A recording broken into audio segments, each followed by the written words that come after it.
नमस्कार साथियों, एक बार फिर आप सभी का स्वागत है मेरे YouTube चैनल विनोद चेजारा पर। साथियों, प्रतिवर्ष दिसंबर माह में हम हमारे इनकम टैक्स की गणना करने के लिए आयकर गणना प्रपत्र भरते हैं और इसके बाद फरवरी माह में इसे दोबारा रिवाइज करते हैं। आज के इस वीडियो में हम यही जानेंगे कि आयकर गणना प्रपत्र हम कैसे बनाएं और GA 55 की सहायता से हम अपने इनकम टैक्स की गणना प्रपत्र के माध्यम से कैसे करते हैं, और यदि हमारा इनकम टैक्स बन रहा है तो फिर पे मैनेजर से रिक्वेस्ट है इनकम टैक्स की वो कैसे भेजते हैं। तो साथियों, यहाँ आप जो इनकम टैक्स की कैलकुलेशन करने के लिए आयकर गणना प्रपत्र हम भरते हैं उसका जो GA 55 या वेतन ड्रॉ वाला जो पेज है वो आप देख रहे हैं, और यहाँ इसमें हम हमारे पे मैनेजर से GA 55 को डाउनलोड करके आसानी से इसे भर सकते हैं। यहाँ आप जब पे मैनेजर से GA 55 डाउनलोड करें तो एस्टिमेटेड GA 55 है ये डाउनलोड करें, ताकि इसमें आपके जो भी फरवरी तक का वेतन है वो पूरा GA 55 में शो हो जाए। यहाँ आप बेसिक पे भर लें इस कॉलम में, इसके बाद इस कॉलम में आप DA भर दें और इसमें आप अपना HRA भर लें। यहाँ साथियों, हम एक गलती जो करते हैं वो ये होता है कि चाहे आप PD में हो चाहे PD में नहीं हो, जो सरकार के द्वारा हमें जो गवर्नमेंट NPS दिया जाता है वो NPS भी हमें यहाँ हमारी इनकम में जोड़ना होता है, और फिर यहाँ इसका ग्रोस जो टोटल है वो आ जाएगा। वेतन के अलावा यदि आपको कोई एरियर मिला हो या आपको कोई बोनस सरेंडर आपने उठाई हो वो भी आप यहाँ दर्शा दें। इसके बाद आपके GPF या NPS की जो कटौतियां हैं, या आपने कोई लोन ले रखा है SI की जो कटौतियां हैं, इसके अलावा LIC यदि आप वेतन से करवाते हैं तो वो सारी आप यहाँ दर्शा दें। यहाँ जो एम्प्लॉय की NPS कटती है वो यहाँ आ जाएगी, और इसके साथ ही साथ जो सरकार के द्वारा जो गवर्नमेंट NPS दी जाती है वो भी आपको यहाँ फिल करनी है। इसके बाद यहाँ टोटल डिडक्शन है वो आपके सामने आ जाएगी। अब यहाँ जो नेट पेमेंट है वो जो है ग्रोस में से नेट जो है टोटल डिडक्शन घटाने के बाद हमारे पास आ जाएगा। इसको आपको भरने में ज़्यादा से ज़्यादा आधा घंटे का समय लगेगा। आप पे मैनेजर से जो GA 55 डाउनलोड करते हैं उससे आप इसको आसानी से भर सकते हैं, लेकिन आप जो टोटल है वो एक बार मैनुअल अवश्य कर लें। ऐसा का ऐसा आप GA 55 से देख के नहीं लिखें, क्योंकि मैंने कई बार देखा है कि जो GA 55 में टोटल होता है उसमें कई बार मिस्टेक होती है, तो आप एक बार मैनुअल इसको जरूर चेक कर लें। अब साथियों, इसका जो दूसरा भाग है, अब जो आप इसका दूसरा पेज देख रहे हैं या मेन पृष्ठ देख रहे हैं, यहां आप देख सकते हैं आपको दो ऑप्शन मिलते हैं। एक मिलता है न्यू टैक्स रिजाइम का और दूसरा मिलता है ओल्ड टैक्स रिजीम का। यहां साथियों, जो अधिकतर साथी हैं वो जो ओल्ड टैक्स रिजीम है उसी में रहते हैं। अगर आप न्यू टैक्स रिजीम में जाते हैं तो फिर आपको किसी भी प्रकार की जो कटौती है उसका लाभ नहीं मिलता है। हम यहाँ केवल ओल्ड टैक्स रिजीम की बात करेंगे। ओल्ड टैक्स रिजीम में जो ग्रोस आपकी उस GA 55 वाले पेज पर या वेतन ड्रॉ वाले पेज पर आई है वो ग्रोस आपको यहाँ भरनी है। इसके बाद आपको यदि HRA की छूट मिल रही है, आप HRA की छूट ले रहे हैं, तो वो आप यहाँ लिख दें। HRA की छूट के बारे में अगला वीडियो में आपको बना के और बताऊंगा कि किस प्रकार से किन नियमों के तहत आप HRA की छूट ले सकते हैं।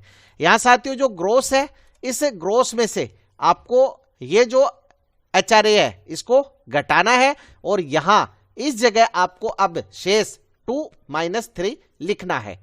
यहाँ अब इस शेष में से आपको स्टैंडर्ड डिडक्शन 50,000 की जो छूट मिलती है, इसके अलावा कोई आप मनोरंजन भत्ता की धारा या व्यवसाय कर की धारा की छूट लेते हैं तो इन छूट को तीनों को आप जोड़कर यहाँ योग 5 में लिख दें, और फिर जो 4 है यानी ये जो 4 है शेष वाला, इसमें से ये 5 है हिस्सा ये घटा दें, तो आपके पास है जो सकल आय है वो आ जाएगी। अब यदि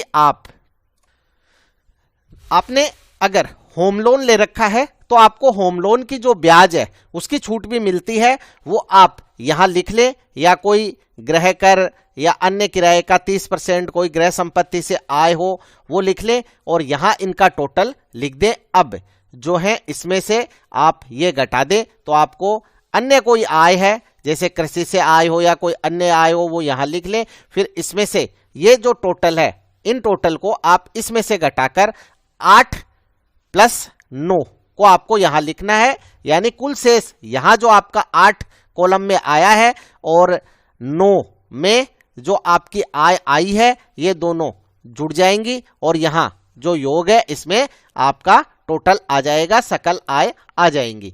यहां साथियों अब हम बात करते हैं कटौतियों की।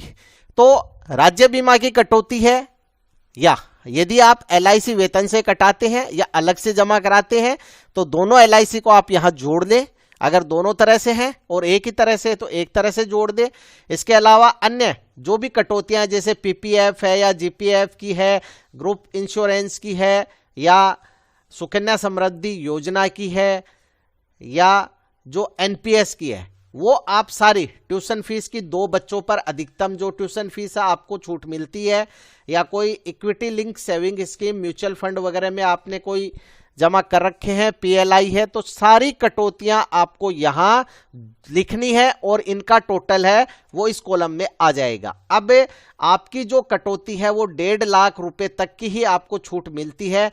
मान लीजिए आप NPS के कार्मिक है और यहां जो आपकी कटौती है वो आ रही है 1.5 लाख से अधिक, तो आप यहां 80 CCD 1B में जो है 50,000 की जो अतिरिक्त छूट है वो ले सकते हैं।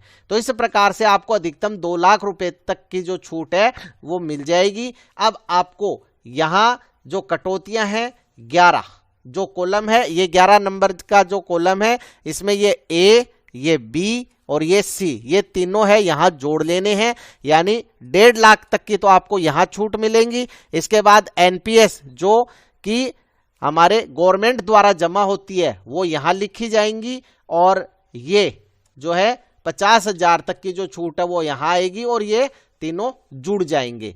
अब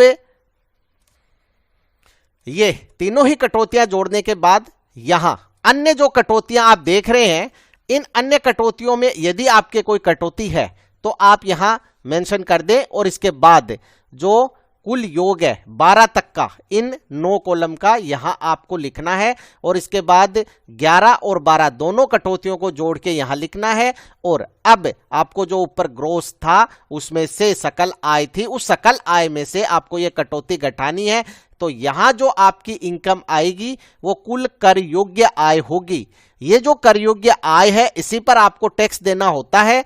और अब यहां आपको इसको 10 के गुणा में कर लेना है। जैसे मान लीजिए 5,10,322 रुपए हैं तो आप इसको 320 कर लें, और 328 रुपए हैं तो आप इसको 330 कर लें। तो इस तरह 10 के गुणक में इसको करना होता है। अब ये जो सकल या जो कर योग्य आय आपकी यहां आ गई है, इस पे आपका टैक्स लगेगा। उस टैक्स की गणना यहां आप देख सकते हैं। एक व्यक्ति करदाता, वरिष्ठ नागरिक और 80 वर्ष से अधिक आयु, सभी के लिए अलग अलग स्लैब है। हम यहां बात करते हैं एक व्यक्ति करदाता की, तो 2.5 लाख रुपए तक उसके कोई टैक्स नहीं होता है। यहां 2.5 से 5 लाख तक आप देख सकते हैं 5% टैक्स है, और 5 से 10 लाख तक यदि है कर योग्य आय तो 20% टैक्स है। इसका मतलब यह है कि आपको जैसे मान लीजिए 5 लाख तक आपकी कर योग्य आय है तो आपको कोई टैक्स नहीं देना होता है। क्यों? क्योंकि यहां आप देख सकते हैं कि 2.5 से 5 लाख पर 5% टैक्स आपके लगता है और इसके 12,500 रुपए आपको यहां लिखने हैं। और अब यहां जो 87A में जो 12,500 की छूट मिलती है, तो ये 12,500 रुपए की आपकी जो छूट है वो मिल जाती है और आपके कोई टैक्स नहीं बनता है। लेकिन यदि कर योग्य आय 5 लाख से अधिक है तो जितनी अधिक है यहां आप देख सकते हैं कि 5 से 10 लाख तक 20% टैक्स। मान लीजिए 5,20,000 रुपए हैं, तो उस 20,000 रुपए का यहां 12,500 रुपए एक टैक्स बन गया 5 लाख तक, और फिर जो 20,000 ऊपर है उसका आपको 20% टैक्स देना होगा, वो आपको यहां लिखना है और इन दोनों टैक्स को जोड़कर यहां आयकर का योग लिखना है। अब यहां आपको शिक्षा उपकर 2% और उच्च शिक्षा के लिए अधिभार भी 2% जोड़ना है, और अब इन तीनों को आपको यहां जोड़कर कुल आयकर लिखना है। यहां साथियों जो कुल आयकर आता है उसमें से आपने जितना टैक्स घटा दिया है उसको आप घटा दें। यहां अब आपके सामने जो इनकम टैक्स पेबल है या रिफंडेबल है वो आ जाएगा, और इस तरह से आप अपने आयकर की गणना कर सकते हैं।